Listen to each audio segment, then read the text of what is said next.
Welcome back, everyone. I hope that we all enjoyed the very interesting discussions that were had in the concurrent sessions. I attended the Creating Equitable South-North Partnership session, and it was a really interesting discussion that was had on decolonising research practices, and particularly feminist research practices. What was also emphasised in this session was making development work about human relations. And I think that's a sentiment that pretty much encapsulates the discussions that we've had today around shifting power. To close out day one, we have a very special guest speaker. All of you will know her, and many of you will have heard her speak passionately about the Blue Pacific and inclusive and sustainable development in the region. Appointed in 2014, Dame Meg Taylor is the Secretary General of the Pacific Islands Forum and is the first woman to hold this post. She has held many appointments over the years, including 15 years with the World Bank Group as Vice President and Compliance Advisor Ombudsman, leading a rich body of work that is internationally recognised.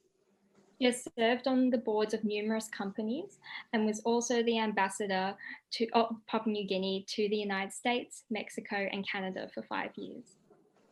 To host this conversation, she'll be joined by the renowned Pacific journalist, Nic Maclellan.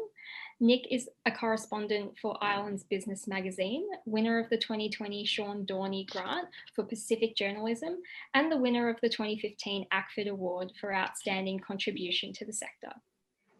Dame Meg Taylor will be reflecting on her time as Secretary General of the Pacific Islands Forum, her milestones and insights from an incredible tenure, and her aspirations for the Pacific.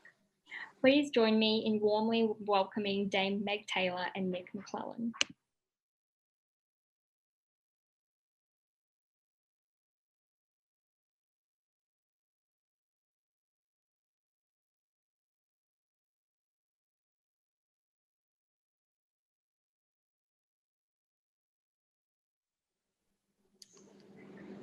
Good afternoon and welcome to this discussion.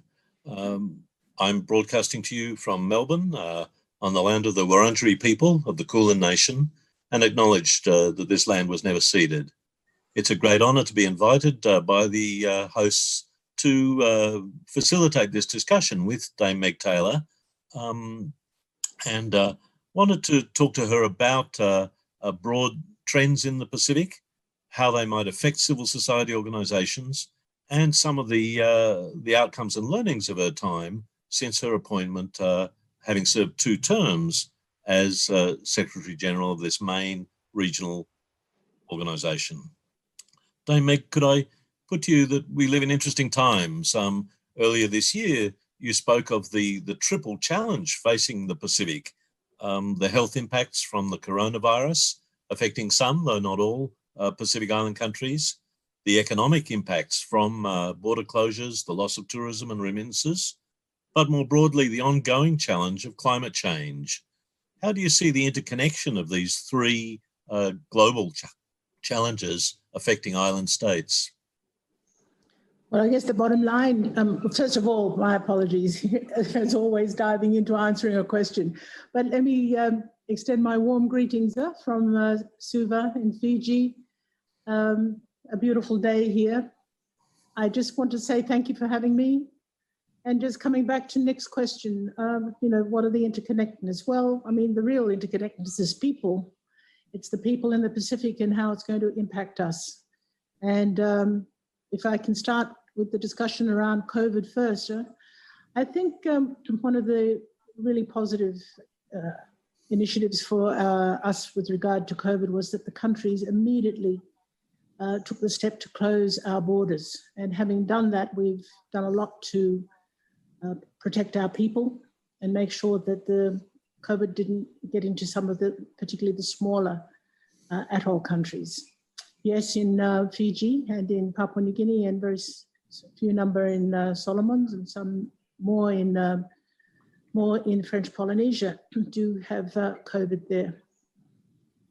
But the initiative of the officials and also particularly the Secretariat here, and then through the foreign ministers, was that we start looking at a set of protocols that we could have in place so that we could get supplies into the countries. It's not as if you can just, have an aircraft land in any of the islands with supplies for COVID, or get technical assistance in there with medical supplies.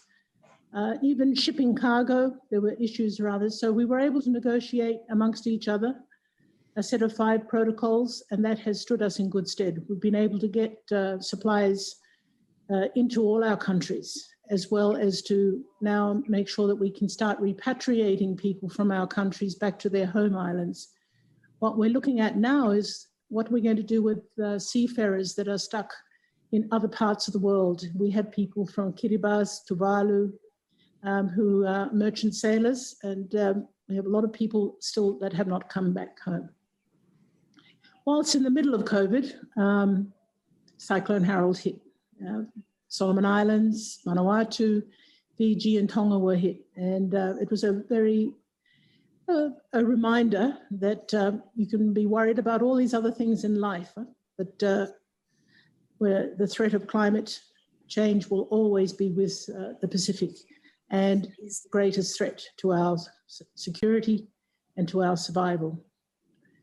The third prong is about the economic impact. If COVID as a pandemic lasted 6 months or 12 months, and all of you who live in Australia and New Zealand have been through this as well, is that you would have thought, well, we could recover, but we're not recovering. And for island countries, particularly those that had invested so heavily and done so well with tourism, are now really suffering, because most of the people who came to visit us came from New Zealand, Australia, and also from the United States. So the work that we're doing now is really to do a very in-depth study on the socio-economic impact of COVID, so we know exactly what is going on in our communities. Yes, we all know what we see and what we hear, but to really understand what the systemic issues that are emerging and how we're going to respond to that is very important, and that feeds into the task force that we've set up on economic recovery. And we've got to be innovative. You know, we've got to look at diversification of our economies. We've got to look at e-commerce and how we're going to trade what we do have, because there's still exports of agricultural produce into the New Zealand and Australian market. But the commodity that you utilised and benefited the island countries was tourism, and that's virtually non-existent. I'll leave it at that. There's going to be fairly major impacts on the movement of people around the region, talk of travel bubbles, but particularly important is the question of labour mobility, one of the key elements of regional negotiations through trade agreements and through particular schemes like the seasonal worker program, has been allowing access for islanders into the Australian and New Zealand labour markets. Do you think that that's going to be maintained in this difficult time? I understand there's some conversation about opening the doors again to people from Vanuatu to go back into Australia and New Zealand. But you also know that there are people who were there that want to come home as well. So I think it's open for discussion, and well, I think it's more than discussion between the governments, but it's now making sure that this happens, and how people are protected once they get go back into Australia in terms of their quarantine and then in their place of employment, etc. I think that some of the countries want this to happen. Other countries are a little bit more reticent, because they don't, and they particularly don't want people coming back unless they've gone into a quarantine centre. So there's been some discussion here that there should be a regional quarantine centre that can receive people from all over the Pacific, and then they can return home once flights are open for them to go home to their islands. Within the region, a lot of responses have been at the national level. Governments seeking to support the most vulnerable members of the community that have been hit, the business sector that's lost a lot of advantages. But the regional response is focused in the early days around the Pacific humanitarian pathway, an attempt to increase access to PPE, to medical supplies, technical assistance. Has it been difficult to get countries to look up from their national situation to think regionally at this time? No, it hasn't when it came to the negotiations of the protocols. And once supplies started arriving here in Fiji, we were able to get them into the countries. And it was interesting. There was certain countries that were rather resistant at first to allow aircraft to come in, but once the PIF got involved, they were comfortable with that because they knew that we would work through the system that was in place, and particularly work with SPC, the Pacific Community, and WHO to make sure that those protocols were adhered to. If I may, yes, a lot has been done bilaterally, and a lot of that from countries, your own countries, in Australia and New Zealand, but a lot also from external countries, with Japan, China, putting resources into Pacific countries to respond to COVID.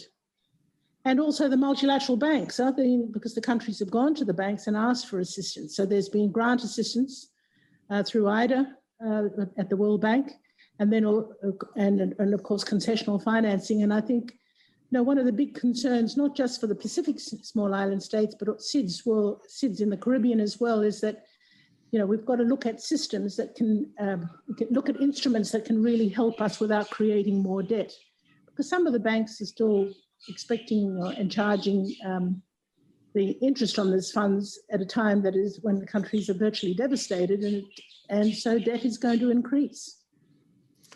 You've mentioned that pressure on budgets, on economy, on livelihoods comes also from climate change, from the adverse effects of cyclones like Cyclone Harold.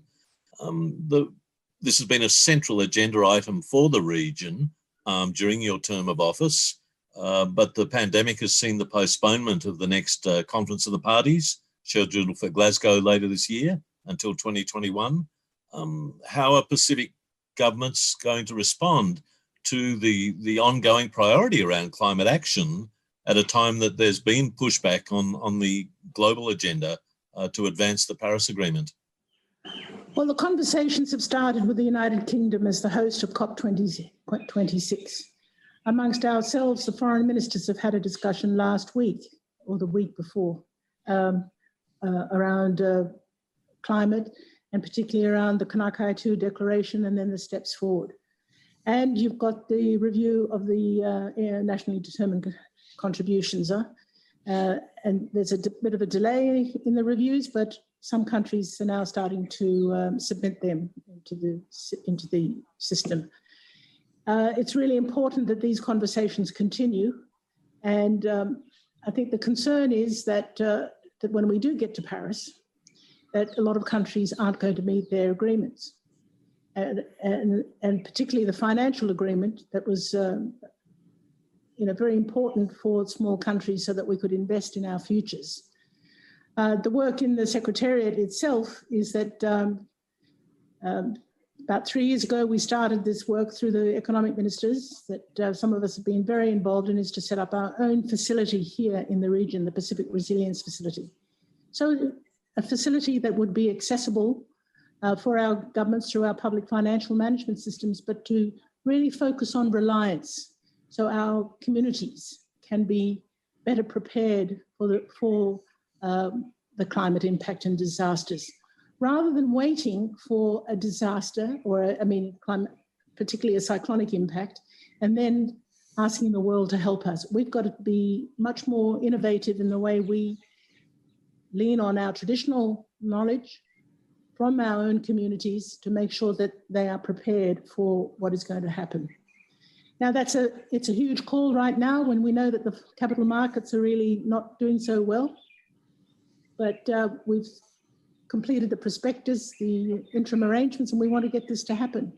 And I actually think that there's room for many more of these kinds of innovations in the region, that we've got to start thinking about how we can look after ourselves. And yes, funding is expected to come from those countries that,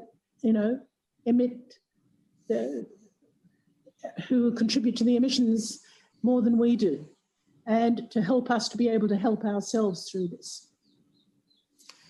It's clear from recent forum meetings that there's a demand from most island states for more urgent, more ambitious action, strengthening the NDCs for the Paris agreement, increasing climate financing, but most importantly, reducing emissions. Given Australia and New Zealand as larger economies in the forum are very reliant, particularly Australia, on fossil fuel emissions for electricity generation, for transport and so on. How have you managed to square the circle in bringing together a consensus, given the tensions between OECD countries and small island developing states? Well, I don't know I don't know we've achieved a lot at this time. I hope by the time we get to Paris that we are in a position where we've got some, serious negotiators in the room at a senior political level that are going to stay there right through the negotiations in COP26 to make sure that what we want is adhered to. But I do expect more from countries that have relationships with us here in the region.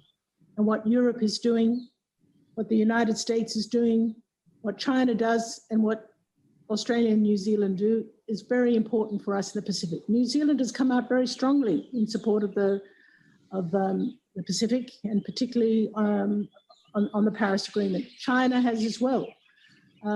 Other countries, perhaps more quieter, a little bit more reticent about what their commitments are going to be, but it doesn't mean that we won't keep pushing. I'll leave it at that, and if you want to ask me anything more about that. But I think that I'd like to see much more action by all our members. Could I move on to another question? When I lived in Suva 20 odd years ago, I was working for a non-government organisation, and we spent a lot of time banging on the doors of the forum, arguing that we had a lot to contribute to policy making, to the core issues facing the region at that time, and the forum was largely closed to civil society involvement. I think in recent years that's changed. Now there's a lot more engagement by non-government and church, civil society, women's organisations and so on. Could you talk a bit about that and what it's meant for you in terms of adding value to the way the forum does its business? Well, the credit goes to the leaders, and also it was in the report that Sir Mcclellan out of Papua New Guinea, when he completed his review in 2014 of the forum, made the recommendations under the Pacific, now I've forgotten the title of the thing, what's it called? The Framework for Pacific Regionalism, yeah. And he talked there about inclusivity and how important it was for the region, that the voice of the people in the region should be captured and should be part of the policy making, that these conversations and dialogue with the ministers, with the leaders should happen. So when I arrived here, I took that very seriously. I took it seriously, because I came from the work that I did for 15 years as an independent office in conflict resolution and in compliance, where building those relationships and partnerships with civil society were very important. Were they easy relationships? No, not always, but there were often really strong relationships where we could then reach a very good outcome for communities that were impacted. But having that experience and having also, I guess, my life back home in Papua New Guinea, I was very confident that we could implement this, and we have. 3 to 4 times a year, I meet with civil society here in Suva because I'm based here and the ones who are doing the regional work. I try, when I do go to countries in the region, also to meet with people. Also meet with private sector.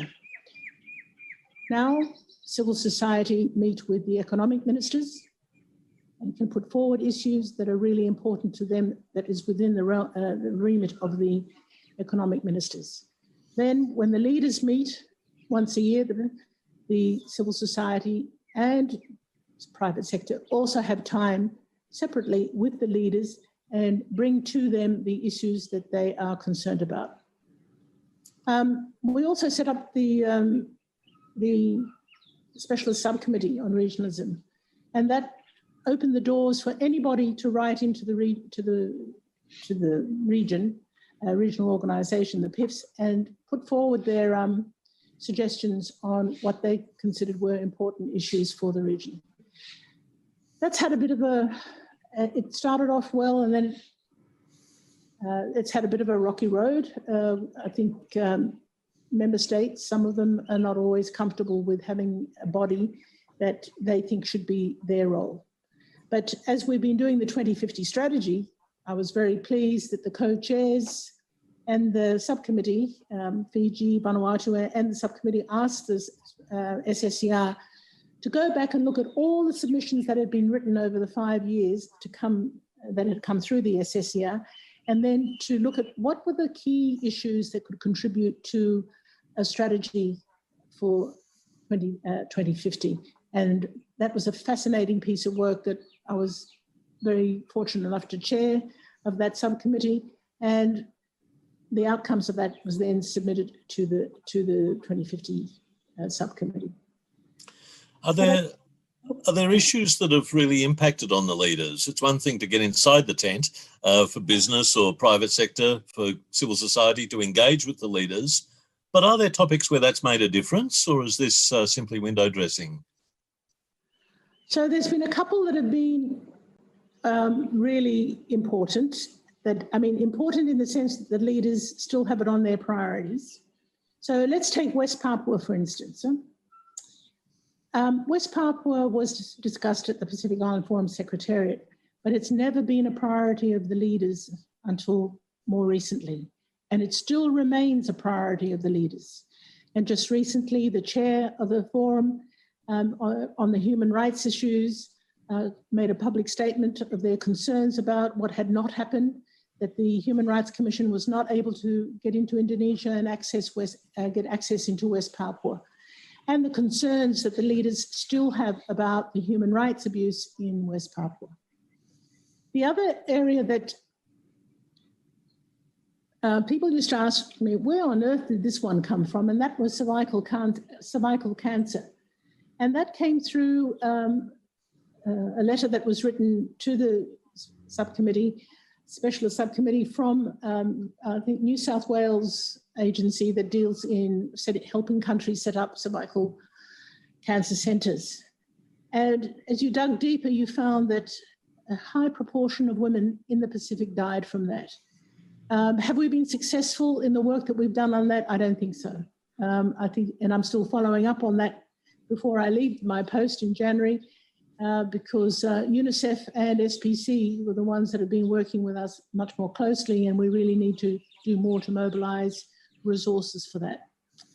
The other one was the issue around the economic returns on fisheries, which took off and then went dormant for a while and now has revived again, and that work is underway, particularly on the returns for the tuna stock in the region, because we hear, we know that we have a valuable food resource, but how much does the region get in return is a big question. Thank you.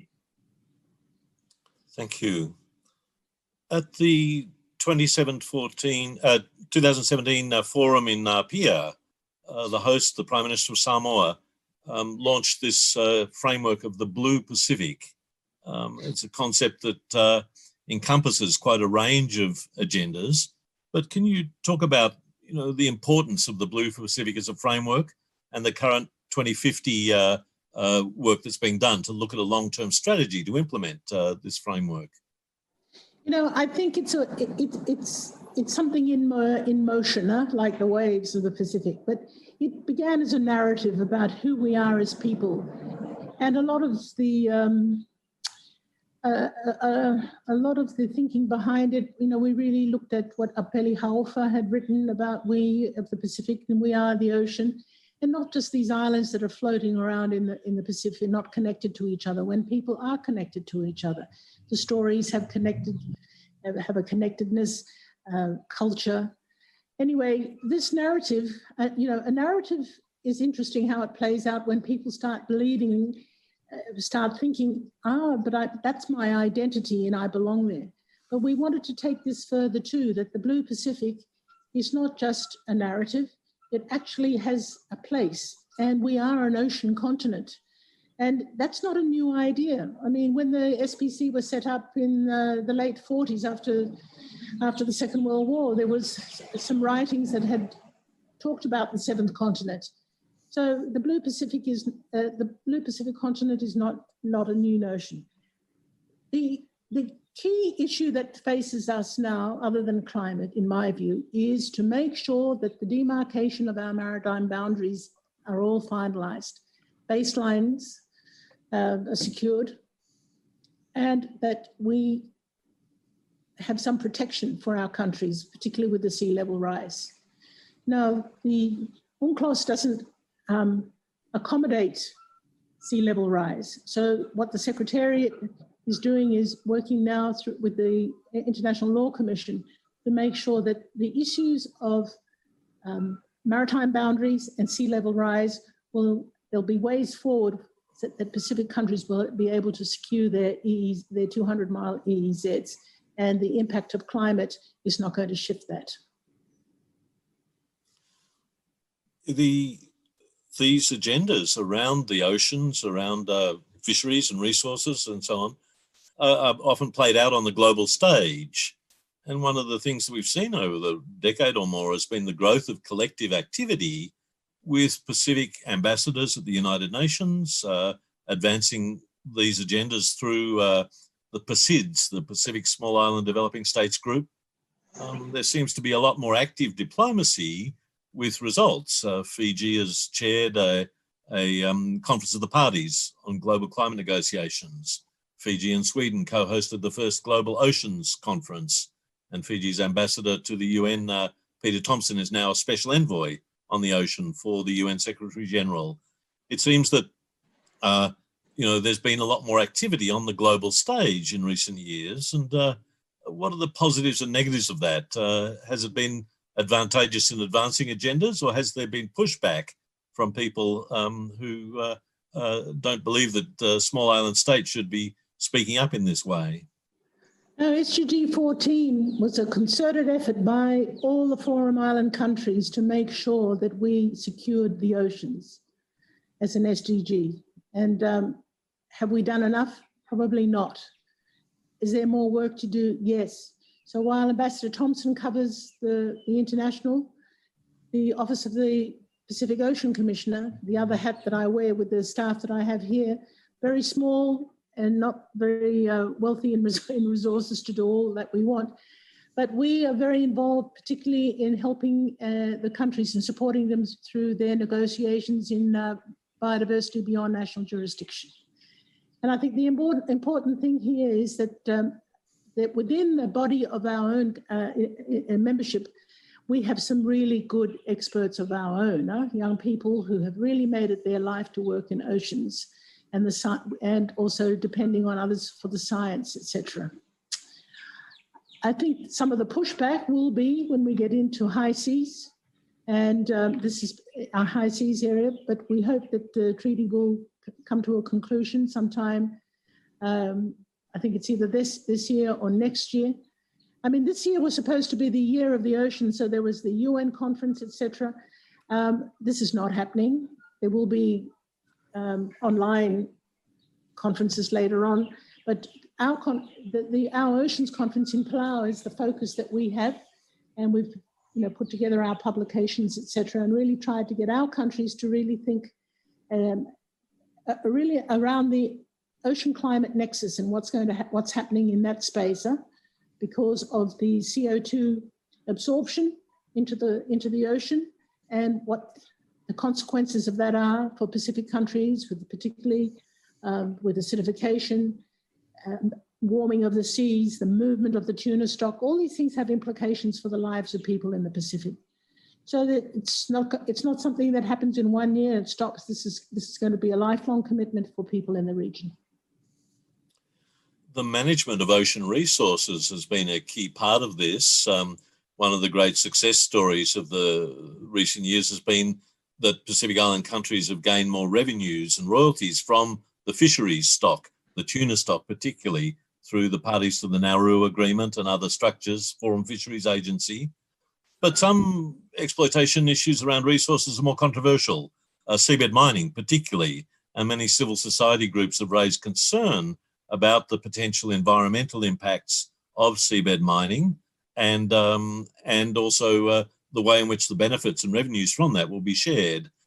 Do you think that the forum can manage those tensions where it's seen as a real potential resource for the future in ocean resources, but it's still controversial with many Pacific citizens? So the work around the legal and science of it is really done by the Pacific community, huh? But the leaders have discussed this at their meeting, and to date, it's been very much left as a sovereign decision. But there is going to have to be a time when this comes under the purview of the leaders, because there's going to be implications. And it'll be a fascinating discussion, because some countries really want to go ahead with it, and other countries have put a moratorium already and said, no, we don't want it in our waters. The complexity of life in the region, nothing is going to be easy. And well, I'll be watching from the sideline to see that in my own country that we manage it well and make sure that the voice of communities is heard. During your time as Secretary General, there's been other complex and sometimes divisive issues.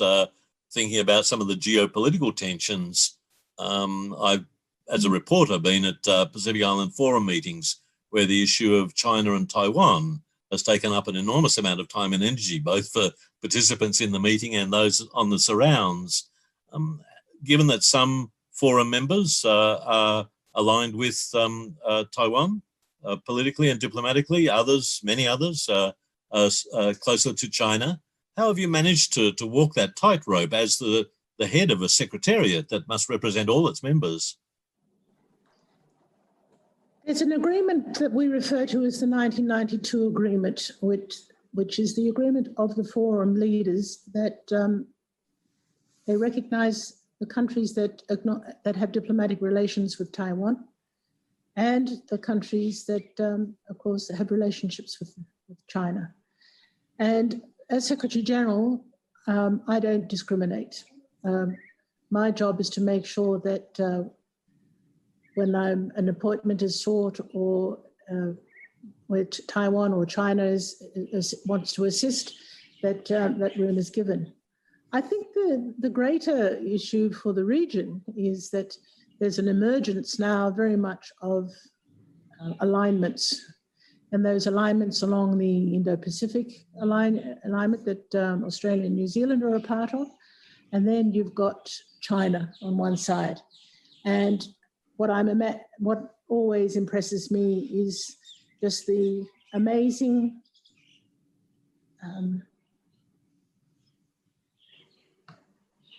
it's the nimble way of Pacific diplomacy that our prime ministers and presidents manage those relationships.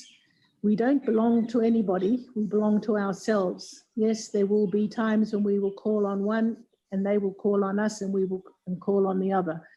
But I think my greatest concern is that in the long term, that pressure is put on countries to try to choose who they are with.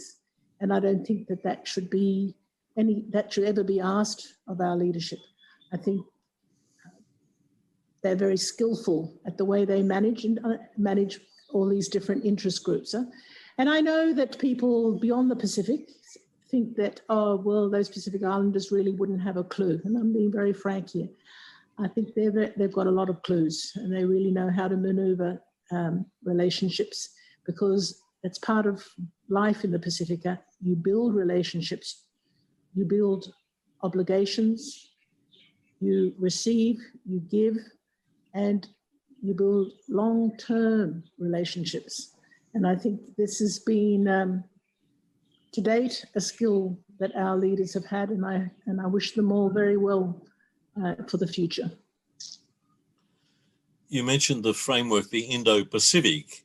It's the new jargon. Asia-Pacific has gone into the past, and many policy documents in Australia and certainly other countries now use this concept of the Indo-Pacific. Sometimes in Asia-Pacific, Pacific Islanders felt that they were being left out. Do you think that's still the case with this new global framing that's widely used as a policy concept? Well, I don't actually think it's a policy, just a policy concept. I actually think it's implemented. And that's why if you see, I think for me and for the Secretariat, COVID really showed who went where and how they went or what they brought with them.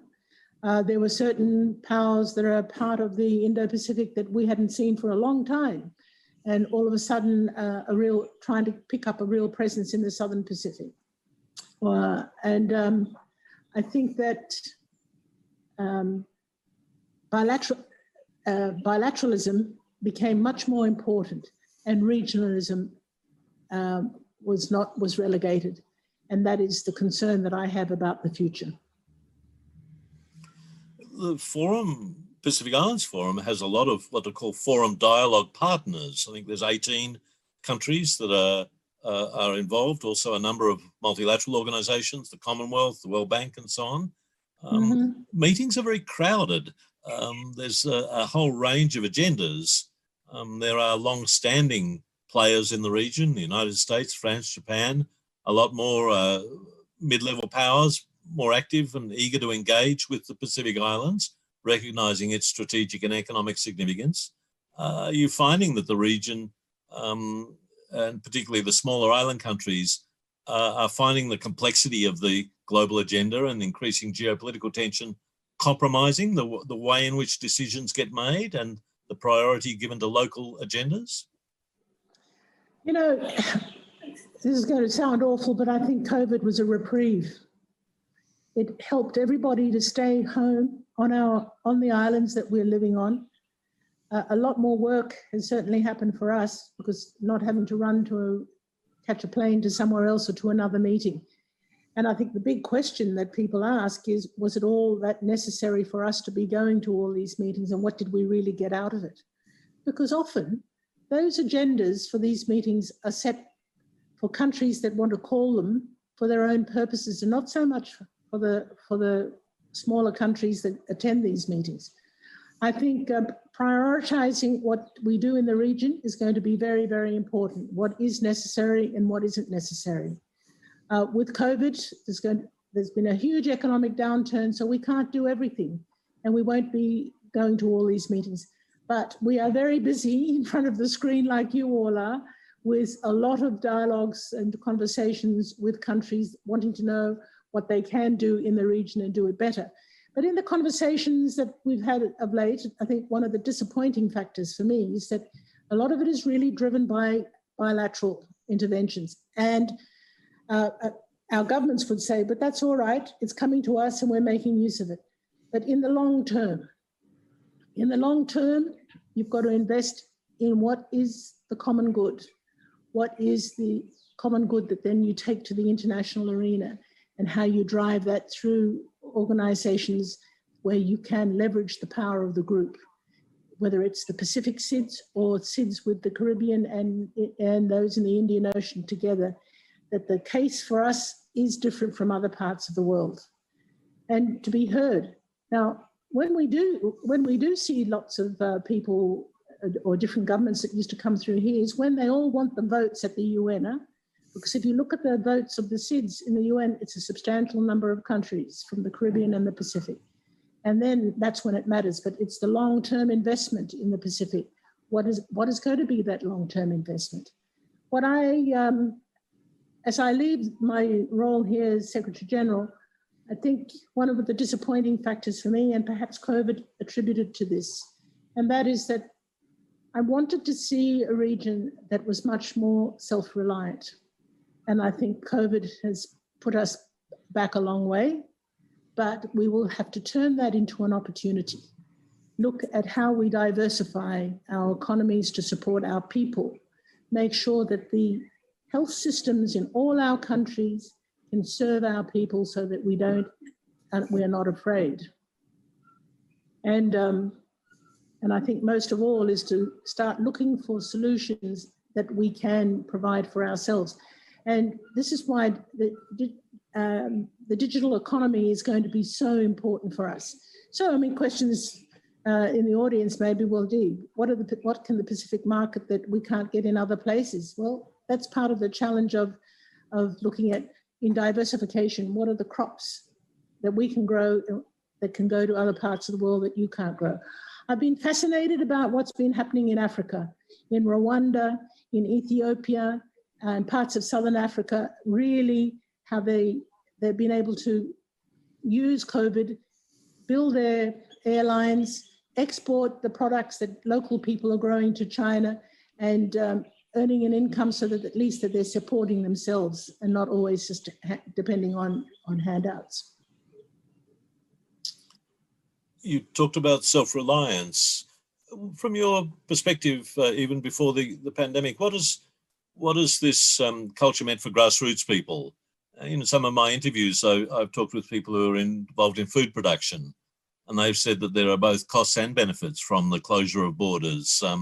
It's reduced in some ways inflows of food with low nutrition and forced people to get back to their own gardens to look at food production and so on. For ordinary grassroots people, do you think that there are benefits that can outweigh the enormous costs of job loss, of less income and so on?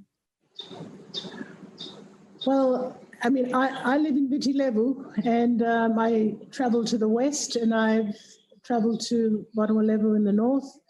And I think what I've noticed, and even here at the Secretariat, we grow our food. We grow all the traditional food that we can grow. But I can also go outside the Secretariat gates and down this road, and there's markets, and of course the big markets. And I find that I don't go to supermarkets much at all. Perhaps to buy some protein other than fish that you can get from the market, but people are eating local foods. I think in the beginning, whilst people were waiting for gardens to grow, the price of local products went up, but now it seems to have gone down a fair bit. I think one of the issues that is of concern to some of our countries, particularly here in the western part of Fiji, and if I may talk about this, is that families people who worked in the tourism industry. You know, I know of one family of 28 people. All of them worked in different aspects of tourism. Every one of them lost a job, every one of them. So what do you do then? We're finding that children are not getting sufficient food. So the Secretariat's made a big drive now in terms of what we're going to do to help, particularly to make sure that the school children are fed. Different churches are contributing to this, and but those who have are now keeping whole families. And yes, you don't notice it as readily in Suva as you do in Nandi, but the interesting issue here is that as Pacific people, we're all bound to look after our relatives, and I'm finding that I have young staff now who are really caring for their family, but all their relatives as well. In Australia, one of the features of the lockdown we've lived here in Victoria has been, a lot of mental health problems, and also increase reportedly in violence against women and children in the home because of the lockdown, adding extra stresses around economy, around family relations, around schooling and so on. Given that there's been a long-standing concern about violence against women in the home, in the community, in the workplace, across most Pacific countries, has that been exacerbated by the current economic and health crisis? During the lockdown here in Suva, we felt it because when staff tried to contact the helpline for anything, they couldn't get any assistance. And when I had a conversation with the Minister for Women, she told me it's completely overwhelmed. So we were able to bring other assistance in for staff. And then what I did was I set up two people who would call every staff member every week. So we kept tabs on everybody from the Secretariat, so we knew what was going on. Throughout the region itself, I don't have enough statistics to be able to say to you that this happened, that there was it exacerbated. SPC tells me they're still collecting all that data. And we will know this from our own work in the socioeconomic research that we are doing. But violence against women is a big issue in this region, and I'm not downplaying it at all. It continues to be a big issue in this region, but it's a big issue in Australia too. And we know that in New Zealand, every time the All Blacks would lose a game, violence would just spike like that. Prime Minister Ardern told me that once when I had a conversation about the issues here in the region. The work on that continues, and the partnerships that we have with UN Women that we work with on, and civil society, particularly on violence against women, I think is making small inroads, but long way to go yet. In a positive sense, though, there is increasing involvement of women, both young and old, in the public realm across the Pacific. You're the first woman to serve as Secretary General in the Pacific Islands Forum, and there are other women in leading positions across the Council of Regional Organisations of the Pacific, the head of the Forum Fisheries Agency, and many other bodies. Women are taking their place in public management. Do you see there are still need for support, need for programs to assist young women to follow those footpaths? By next year, we'll have one woman as the head of a regional organisation, because the Deputy Director General of SPC will leave, I will leave, and then you'll have quite a void. I think that within the Secretariat itself, my concentration at the moment is that I have a lot of talented young women, but they will not speak up. So we've got Toastmasters going at the moment, and it's terrific because it's about giving them that confidence to be able to give an opinion when that's asked for. It's also in many of our societies a very cultural thing where young people and women don't speak up. I hope I've contributed to change that for the good, for when women in positions of authority have an opportunity to share their views and to speak out on things that they do so. We've got some very good ministers in government here in Fiji. We don't have enough women across the Pacific. You've got, I think, 2 or 3 in Solomon Islands, nobody in Papua New Guinea, nobody in Vanuatu, no woman, but we can't give up. And I'm really pleased to see that in Bougainville, you've got women, and a friend of our family's, she was elected, so we're very pleased about that. But I think that the role of women needs a lot of effort. I really do. And you know, it's a region that's very strong in its culture, but you know, we have to look at culture where sometimes culture doesn't always give us women an opportunity to be who we are and how we can contribute. Can I go to a bigger picture about the debate about security? One of the significant declarations from recent times was the Boy Declaration issued at the 2018 Forum Leaders meeting in Nauru. In the Boy Declaration, it talks about updating in some ways the Bikitawa Declaration of 2000, but it tries to expand the notion of security. It talks explicitly about a broader definition looking at human security, environmental security, and other aspects of security, rather than just traditional state-centred security or policing and the like. The logical consequence of that, given it was signed off by all forum members, including Australia and New Zealand as major donors in the region, are the resources flowing to start addressing those broader definitions of security? Do you see movement in the debate that looks beyond traditional notions of military or police and so on, to much broader concepts of security in the region?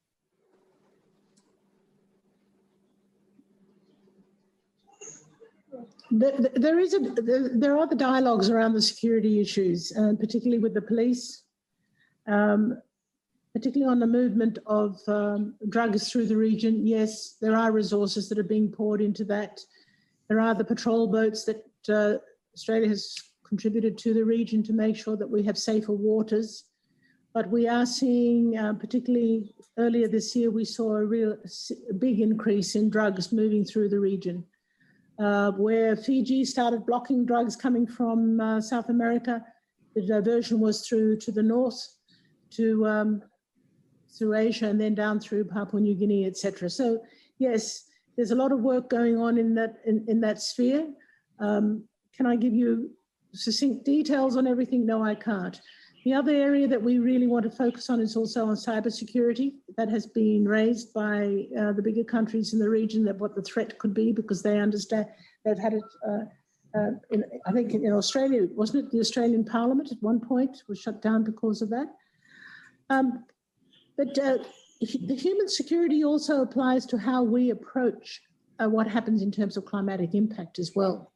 And if we have to mobilise in an emergency, we have a declaration that the leaders can trigger, and that means everybody gets behind it, and then we move to make sure that communities, etc., are secured. The Boy Declaration also stresses that climate change is the greatest single threat to the livelihoods, well-being and security of Pacific peoples. Partners to the Pacific putting enough resources into that greatest single threat to respond to the adverse effects of climate change, not only for Pacific Island countries, but for all countries around the hemisphere? Most of the resources that have come into the region for climate have gone through the Green Climate Fund. So a country like the United Kingdom, that is a regional partner, a dialogue partner, they will admit that most of their resources go to the Green Climate Fund, and then the Pacific applies for that money. Over the decade, for the whole region, it's been about $2 billion that's come in for all various forms of projects in terms of secure, whether it's all for climate, if there's a relationship, right, on preparedness. But if you look at the infrastructure demands for the region, and particularly for the bigger countries like Papua New Guinea, Fiji, it's going to be $2 billion. Sounds like a huge amount of money, but when it goes into countries to be able to prepare itself for climatic impact, and then the restoration after cyclones. And if you recall what happened in Vanuatu, when cyclone, I think it was Winston, that went through there and then came to Fiji. And I think it was in a matter of 20 minutes, more than half of their GDP was just wiped out. And then the reconstruction of that. So the rebuilding, to be better, needs an investment in infrastructure. And a lot of the funds that come in go into that kind of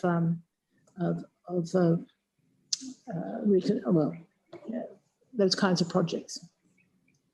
Do we need more? This is why what we want to do with the Pacific Resilience Facility is to make it so that the communities are better prepared, not waiting for the cyclone, but to make sure that they know how best to protect themselves, and make sure that that is all done ahead of time. I think there's if you spend $2 now, and then you save $10 after a cyclone.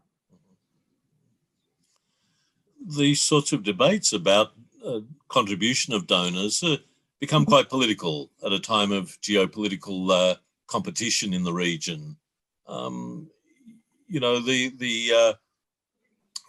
Prime Minister, Scott Morrison, talked about wanting to be the partner of choice with Forum Island countries when it came to some of the engagement. But there's a bit of competition. China, Japan, the United States, Arab countries, Indonesia. There are many players, both as diplomatic partners, but also as aid donors, as trade partners. Do you sense amongst Pacific communities that some donors are more trusted than others? Or is there a sense that there's a level of self-interest amongst all of the key partners? Be interested in your views on what Pacific countries are looking for, what island countries are looking for in a good development partner. Well, we don't want to create more debt. And I know there's always been the suggestion that China money was just to create debt. And the examples that are given may well be true in terms of what's happened in Sri Lanka and places like that. But I think it's the long-term partnership that our countries have There's, of course, an understanding between the Pacific countries and Australia because of the relationship we have, and Australia is a member of the Forum, as is New Zealand. The European Union has a huge investment in this region, and I think has, whether that will last, particularly now I'm picking up in some of the other countries, particularly Germany, and that they're cancelling out with all their investments through GIZ. Everything in the Pacific will be withdrawn, and funds will then be redirected to Africa. Why? Fundamentally because of the migration issues. And I think as more migrants start moving from Africa across to Europe, you may see that there is a withdrawal of certain funding that will come through to the Pacific. For institutions like the Pacific Community that get a huge amount of their budget from the European Union, that would be of concern. For us at the Secretariat, all our primary budget comes from our countries, and our members were very clear about that, and there's extra budget that comes in. But I think your question is much broader than that, broader than running of organisations like ourselves. What's the interest in the future? I think it's about control of the seas. And if you look at the EEZs of this region, I think it makes up close to, I can't remember, 4 million square kilometres, I think it is, of the Pacific in terms of our EEZ, with resources. We don't know what all the other resources are, but we do know that we've got fish, and a lot of people want our fish. Some countries pay for it, other countries don't pay for it. And what the PNA's been able to do in terms of getting greater revenue for our countries has been a big step forward. But I think in the long term, it's really driven by, for some countries, there's an agenda, it's a militarization of the region.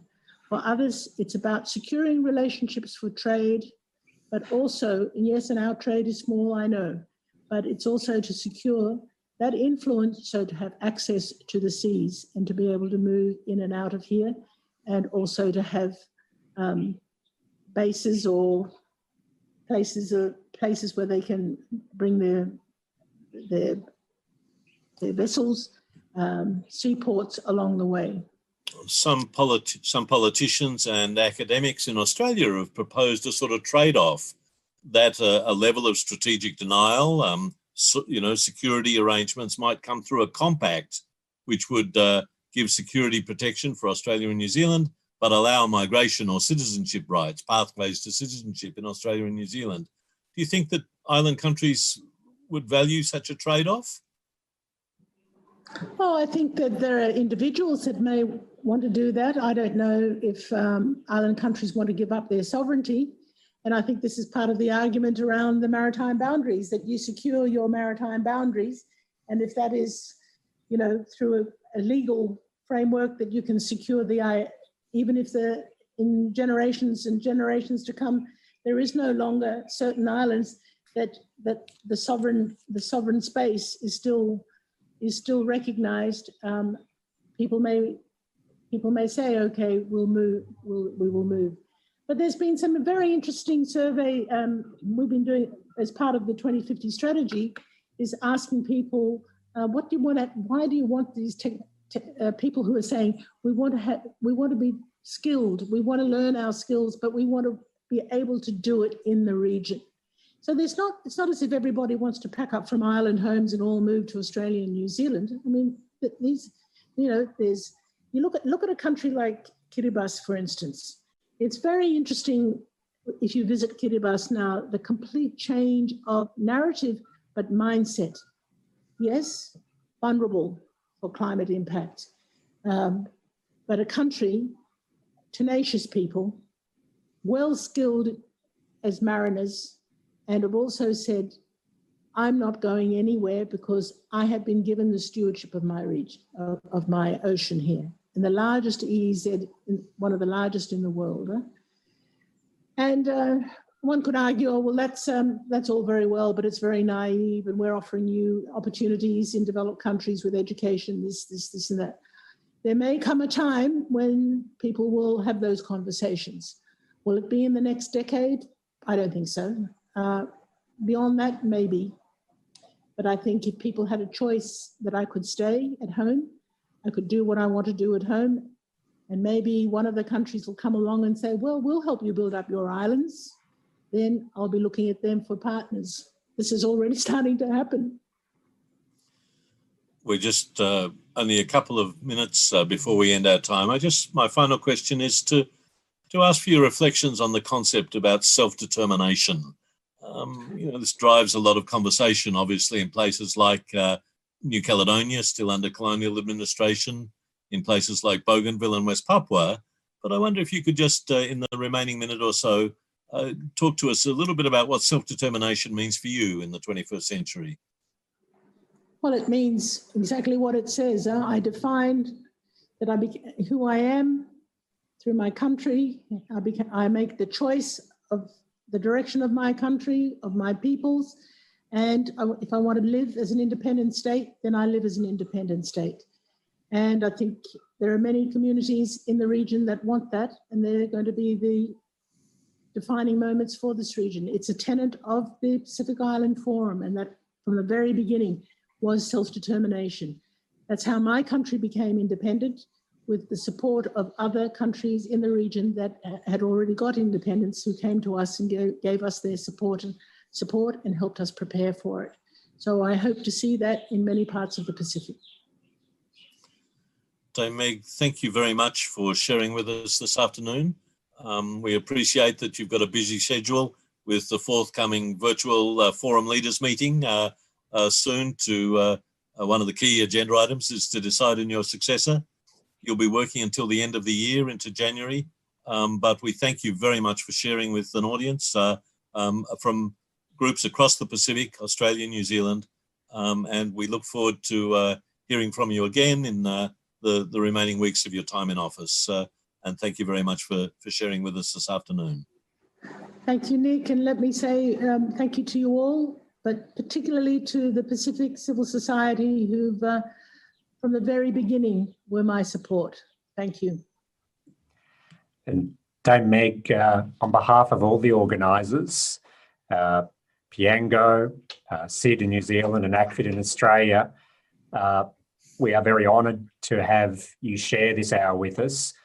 And because our obligation is to listen to you, we want to affirm that we have been listening, and our joint statement today has called on donors to cancel their debts to Pacific Island governments, and we call on the Australian government as ACFID to lead and set the bar high in debt cancellation to the government of PNG.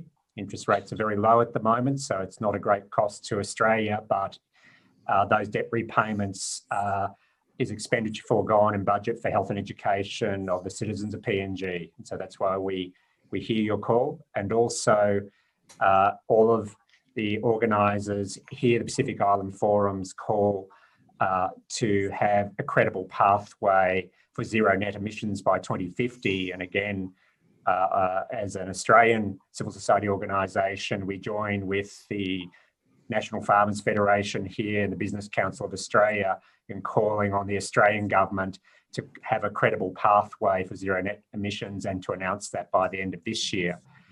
You lead and speak for the forum. The leaders of the governments of the forum speak for their people, but you have done an outstanding job in leading the forum to be a voice for Pacific Island leaders over your 2 terms, and we wish you all the best for your future and your future contributions. Thank you.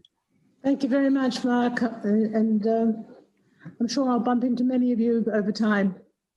But to my friend Nic Maclellan, always enjoy to share ideas and views with you, and thank you for being such a supporter of the region. Thank you. Nic, yeah, I echo that all from the organisers, Nic. It's a great privilege to have someone so knowledgeable about Pacific Island issues in dialogue with Dame Meg, and also we know you're a long-term activist on many important issues in the Pacific, including a nuclear-free Pacific. And so it's great that your background on that, we can celebrate that because we know that the treaty to ban nuclear weapons came into force with its 50th signatory this week. So that's another great milestone. So thank you, Nic, too. That's something we should have spoken about, was the Rarotonga Treaty and the review of it and what it means in terms of nuclear-free Pacific, but another one.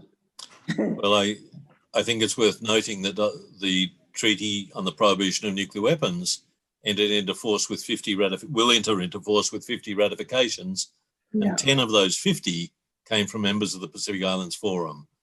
So 20% of the ratifications. It's a sign that the legacies of nuclear testing from the 20th century have driven an ongoing concern about the environment and about the livelihoods of affected peoples. And I think the parallels with the climate challenge and the global climate challenge are there, that the Pacific has often suffered from the actions of major industrial powers, but there's plenty that can be done, and Pacific voices have been at the forefront of this challenge on the nuclear question as they are on the climate question. So yeah, thank you for the invitation to be part of the discussion today. Thanks, Nic, and thanks, Dame Megan. Please be welcome to stay and just listen to these concluding comments on decolonisation of aid. For all of our audiences in the Pacific and New Zealand and Australia and further afield today, we heard our keynote, Dagan Ali, talk about the need to decolonise aid and to dismantle the history of power relationships and to have a greater awareness of how aid from the North can be perceived as a form of colonialism in the South. And terms such as donor and recipients and capacity development are actually very loaded terms.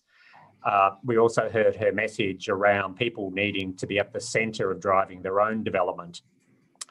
Our cousins in southern countries are calling on Australian and New Zealand NGOs to localise their operations, to localise their partnerships and devolve power, funding and donor relationships to local civil society. And that call is not new, and it certainly was amplified at the World Humanitarian Summit in 2015 in the Charter for Change.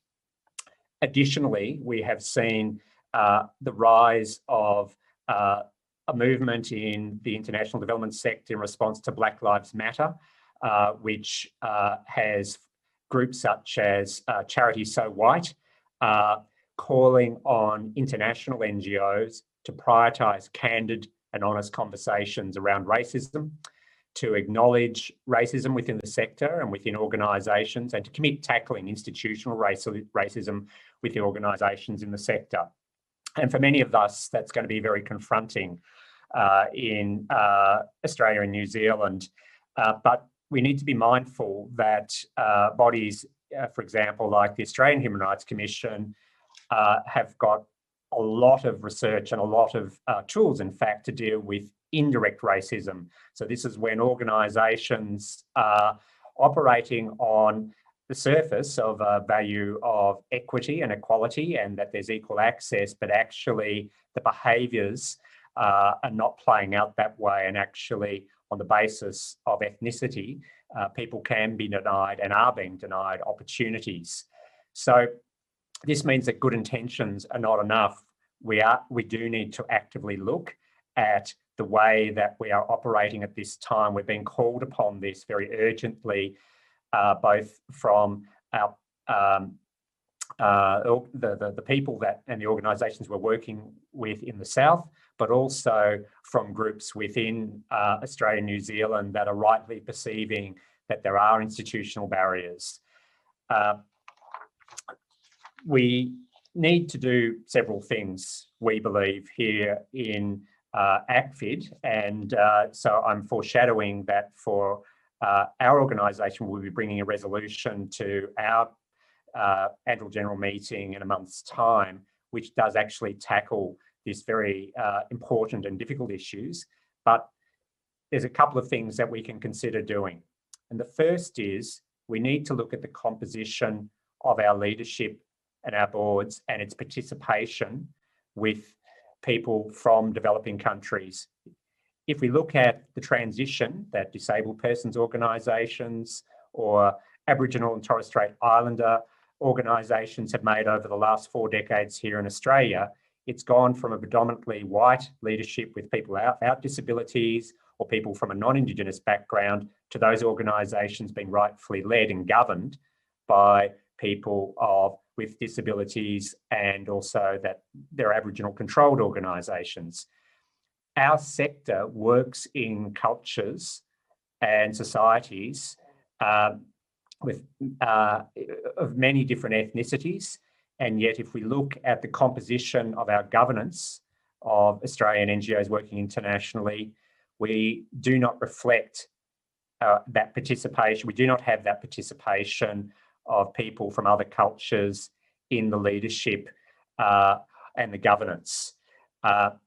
These days, it is legally possible and also technically possible with Zoom and the like to enable participation of people from the countries where international NGOs are running their programs to participate in the boards. And we can look at some of our members, such as ActionAid, or the work that International Women's Development Agency is undertaking to see that it is possible to have voices from the South in governance. And we think this is very important.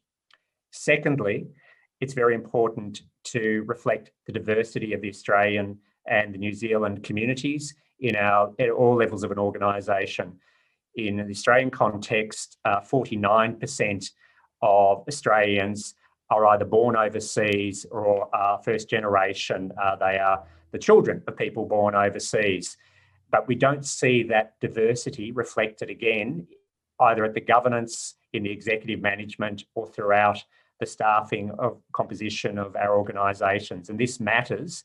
It's not just our sector alone. Corporate Australia is also having to face up to the lack of ethnic diversity in its leadership. So we believe that these things are absolutely worthy of examination. The resolution that we'll be putting to our AGM will be calling on members to examine what they can do in these areas and to initiate an active dialogue with people of all different ethnicities about how they can diversify representation and participation at all levels of the organisation.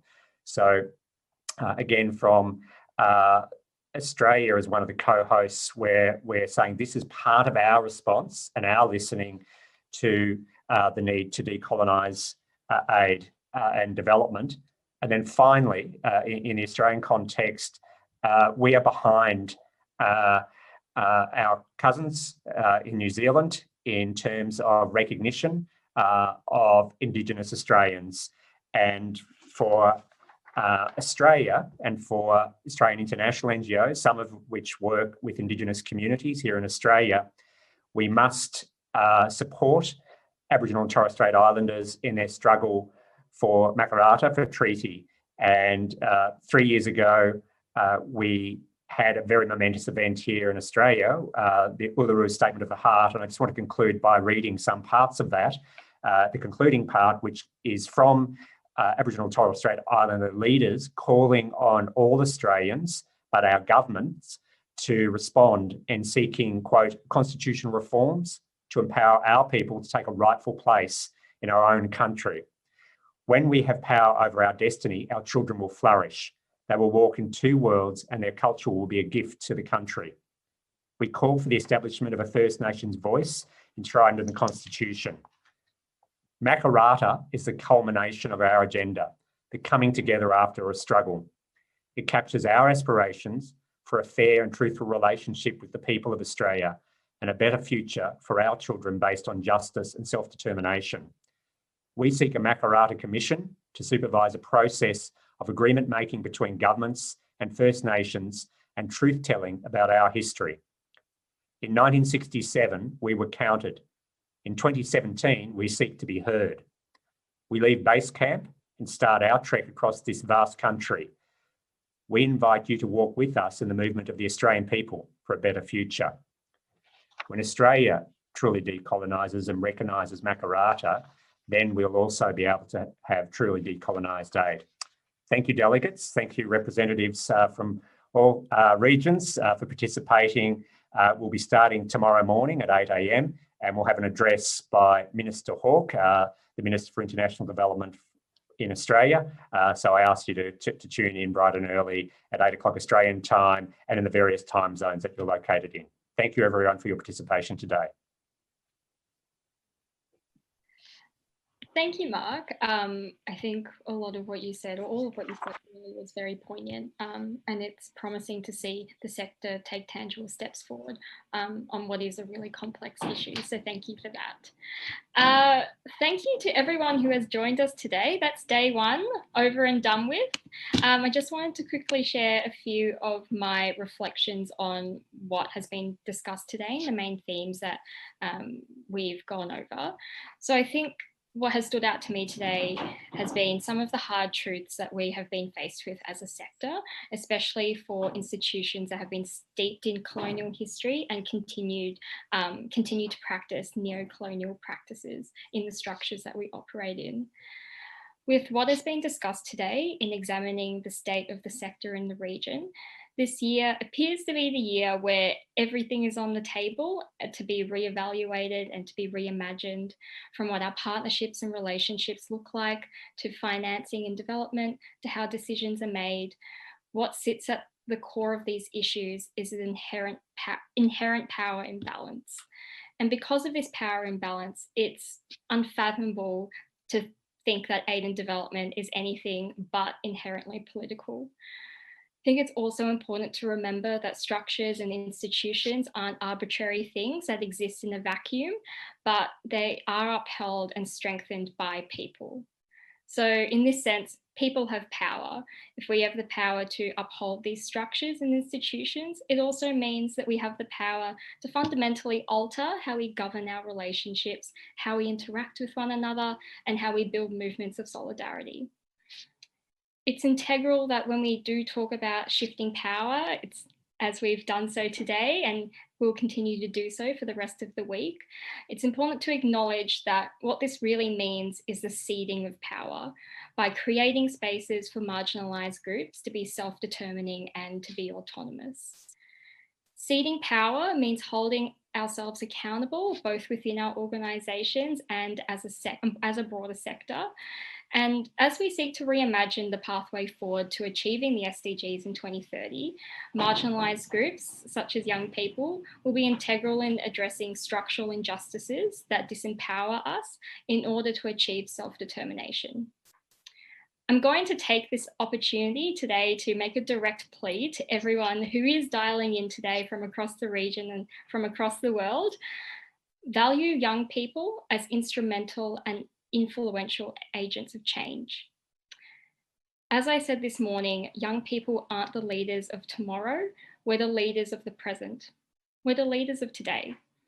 And this means that we must be in spaces alongside other leaders if we're able to collectively reimagine what a more just and equitable world looks like.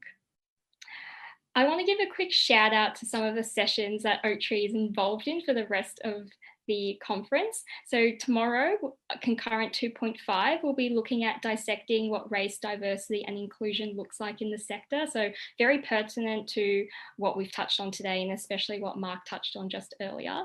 And on Thursday, concurrent 3.8 is titled Make Aid Political Again. And it will be all about how to reinvigorate the issue of aid as a grassroots public movement. So I really encourage everyone to try and at least pop their heads into those Zoom concurrent sessions, because they will be incredibly fascinating and will nicely flow from the discussions that we've had today. I want to thank everyone who has been involved in this conference, for everyone today who has attended and who has planted the seeds in this space to be really critical of the work that we do as organisations and as a sector. It has been an absolute honour to be your MC for today. Thank you for having me in this space with you all. I really hope that everyone has a lovely afternoon and a lovely evening. Enjoy the rest of the conference. Goodbye.